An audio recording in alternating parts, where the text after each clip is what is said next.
What's up, YouTube? Drew Manchu here. Just saw Doctor Strange, and I'm going to let you guys know what I thought about it.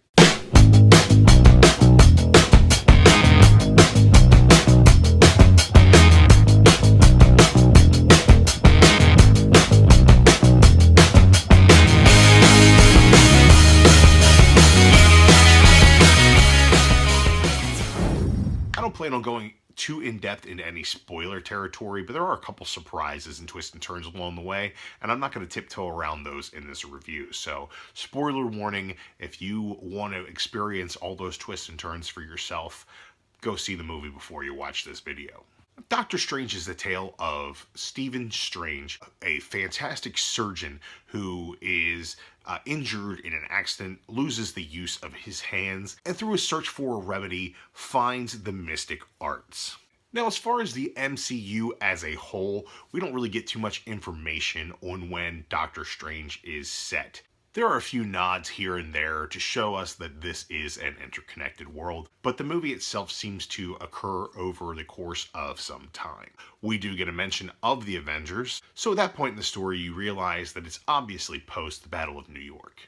Long even tells us in a bit of exposition that while the Avengers themselves protect the world from physical threats, any threats that are mythical or magical or interdimensional, that's where the Ancient One comes in. Through learning more about the mystic arts, Doctor Strange finds that the world is under threat by Dormammu and his followers. We need to stop Dormammu's followers and protect this universe from the dark dimension. Up front, I'm going to tell you guys, I really enjoyed this flick. Couple of the positives, the effects, absolutely stunning. Some of the best effects we've seen in a Marvel movie thus far. Some of the best effects that I've ever seen in a movie. I did not get a chance to see this movie in 3D or IMAX, and I'd like to do both. I'd like to go back and see it again in IMAX 3D because the effects were outstanding. The script is a little bare bones on character development aside from Doctor Strange. You get a little bit of stuff with the Ancient One, but Stephen is the focal point of this movie, Stephen Strange, and Benedict Cumberbatch was perfectly cast for this. I heard a couple of things on the internet, they want to judge him. Oh, he's not Tony Stark. He doesn't have that Robert Downey Jr. quality. He doesn't, but he has that Stephen Strange quality, and it's pitch perfect. Really loved it. Now, as far as casting, the big kerfuffle before the movie came out was that Tilda Swinton was cast as the Ancient One, who in the comic books is an Asian man. Well, Tilda Swinton's not Asian, and she's obviously not a man. But the great thing about this role is that she plays the Ancient One with a gravitas that lets you know that the Ancient One is a concept that is above race and gender, and Tilda Swinton played it perfectly. I can't imagine anybody else playing the Ancient One because she did such a great job. The gentleman who was cast as Wong was great. Mads Mikkelsen was absolutely terrifying and believable in his madness, and that's what he's good at, so I couldn't have expected anything more from that. I enjoyed most of the casting of this movie. The dialogue in this movie was quippy, not as super funny as some people might want their Marvel movies to be, but I think that the dry humor of the movie and its inability to hit its mark was part of the joke, a part of Stephen Strange not being as fun as he thinks he is.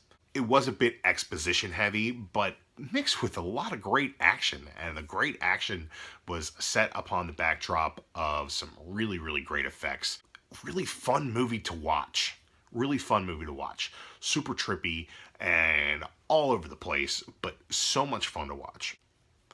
Now, the film isn't perfect, and I do have a couple gripes about it, but most of them aren't personal things that I find wrong with the film at all. I really enjoyed it, but I will say this. If there comes a point where non-comic book fans go to these Marvel movies and they say, all right, that's it. That's too weird, too out there. This is it. This is the litmus test. I thought Guardians of the Galaxy might have been that for the cosmic, and they did a great job with that, and people seem to love that regardless of whether they're into the comics or not. Doctor Strange, on the other hand, it asks you to take a couple leaps in logic and a couple leaps at a time. There is a lot of exposition that fills this stuff out, but there's also a lot that's left unexplained. And I think a lot of that works to its benefit, but also it's a weird movie. If you're not into the Marvel comic landscape, you might not care for Doctor Strange. Also, I thought that the love story with Rachel McAdams' character was forgettable at best. It wasn't written to a point where I really cared one way or the other. And I guess that's kind of indicative of the fact that Stephen Strange doesn't really care one way or the other. There's not enough there for it to be necessary to be included in the film. One thing I did really love about Doctor Strange is it didn't do that normal Marvel movie, big beam in the sky, let's finish it up with a giant battle that shuts everybody down. Had a much more witty end to it. Some people might say a little anticlimactic, but if you enjoy Doctor Strange comics, then you'll really enjoy how the whole movie wraps up. I think that it was innovative and new and something that hasn't been done before within the Marvel Universe. Being a Marvel movie, we get two end credit sequences, one mid-credits, one after the credits, and both have their own place. The mid-credit sequence puts Doctor Strange in with the Avengers, sets us up for Infinity War, and shows us where he fits in the Marvel landscape. The post-credit sequence shows Doctor Strange's own corner of the Marvel Universe developing in its own way. And I think that both of these were really nice scenes.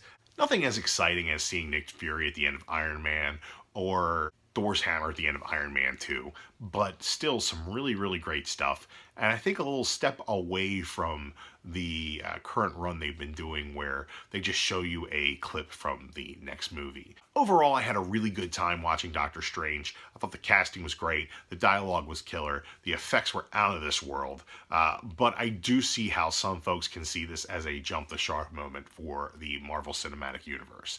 Not everybody's going to be on board for Doctor Strange, but in my opinion, that's your loss if you're not down with it. So I'm going to give Doctor Strange a 4 out of 5 as far as films go.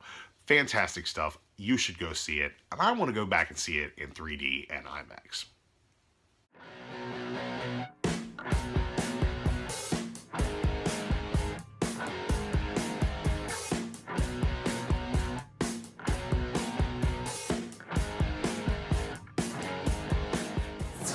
Superman number 10 by Peter J. Tomasi and Patrick Gleason focuses on Superman raising his super son, Jonathan Kent.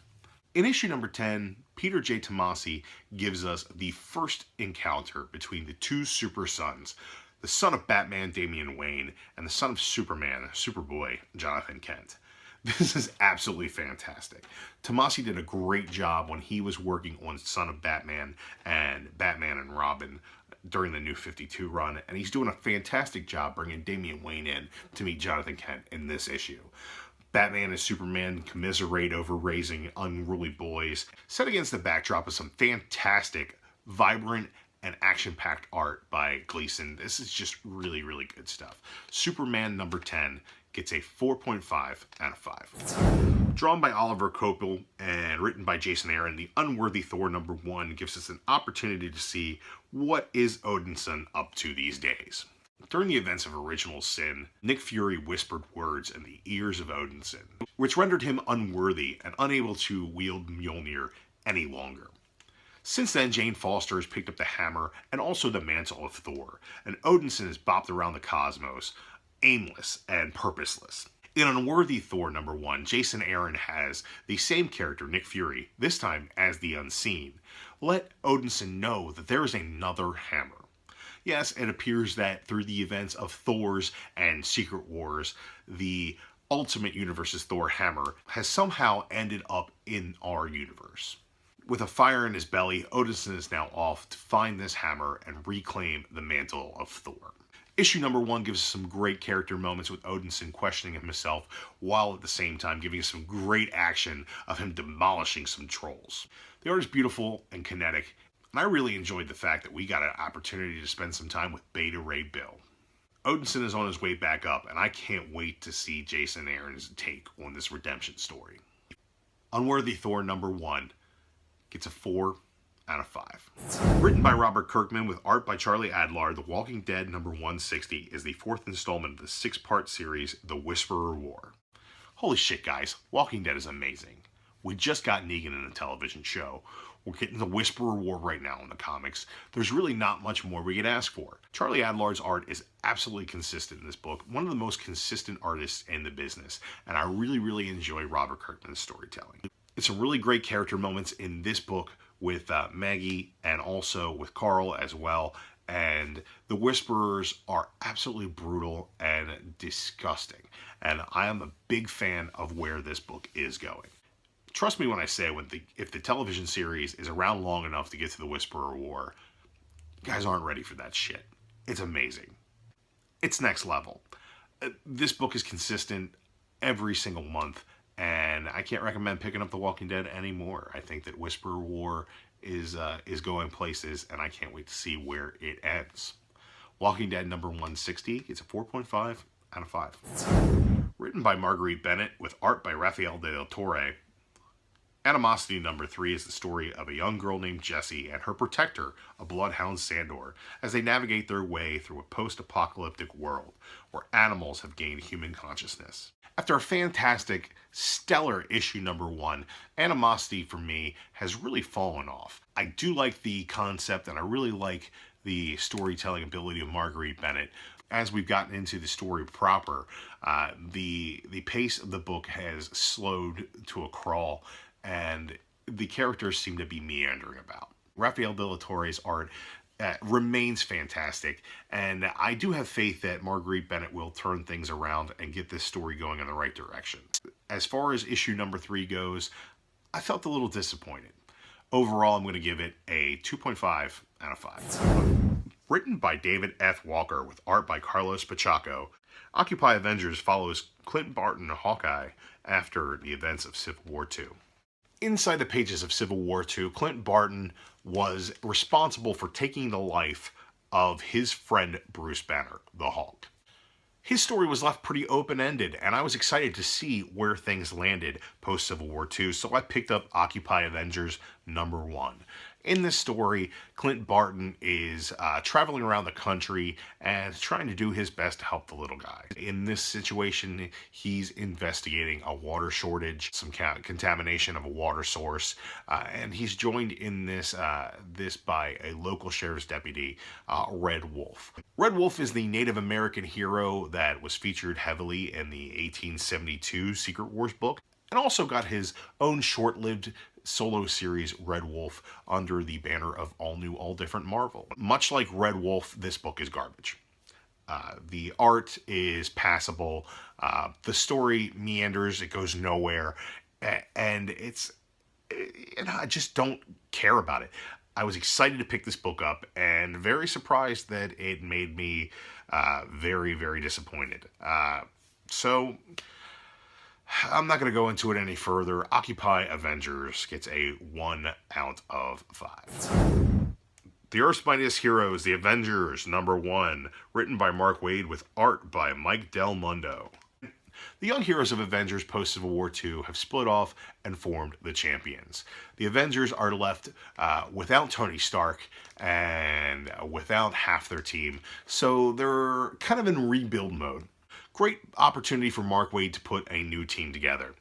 Early in the book, we see Hercules join the team, which is great. I loved Hercules' solo series. Sad to see that go. But I'm happy that Herc has found a new home on the Avengers. Also, without Tony Stark backing the Avengers financially, what are they going to do? Well, Mark Waid brings in Peter Parker and Spider-Man to solve that problem. Not too far into the book, we realize that there's a villain on the loose, and it's Kang the Conqueror. And Kang the Conqueror had a really nice role in Mark Waid's last run on the Avengers with the Vision, and it seems like we're picking up where that left off. So we've got a nice villain who sets the stage for conflict. But how did I like the book? The writing was on point, really nice stuff, and the art was absolutely fantastic. Mike Del Mundo is one of my favorite artists, and I'm always excited to see what he's got going on. The problem here is that I don't feel like the tone of the art met the tone of the book. A little bit disjointed. I'm really hoping that this book comes together because I'd love to see Mike Del Mundo do some really great art on a grand stage. And as far as Marvel Comics is concerned, The Avengers is one of the grandest stages of them all. By no means was this a bad book. I really love the writing and I really love the art. It's just I don't feel that they mesh well together. So overall, I'm going to give Avengers #1 a 3 out of 5. There you have it, guys. A couple of really great books, a fantastic movie I saw, a couple of books that I had high hopes for that didn't really live up to their standard, and one absolute stinker in Occupy Avengers. So if you guys like this video, make sure you click that thumbs up button down below and click that subscribe button if you want to see what I got coming in the future.